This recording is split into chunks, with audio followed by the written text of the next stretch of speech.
In front of me is VIVO V50 Lite, and today I would like to show you how you can set up screen lock.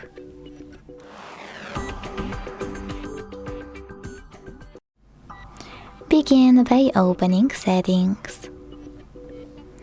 Now scroll down to click on Security and Privacy. Over here. Then click on Device Unlocking and select Screen Lock at the top.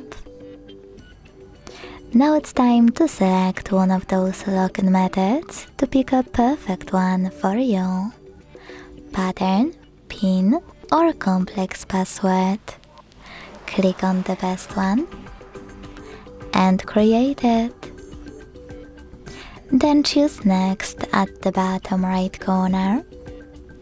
Repeat it to confirm it.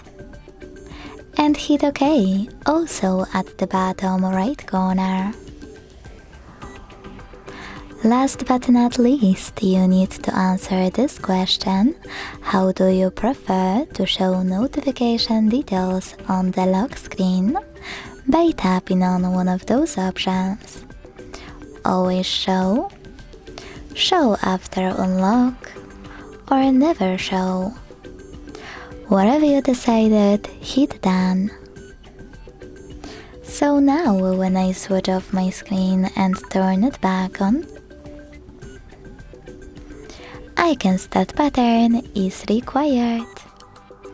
Thanks so much for watching. If you enjoyed this video, don't forget to leave a like, comment and subscribe.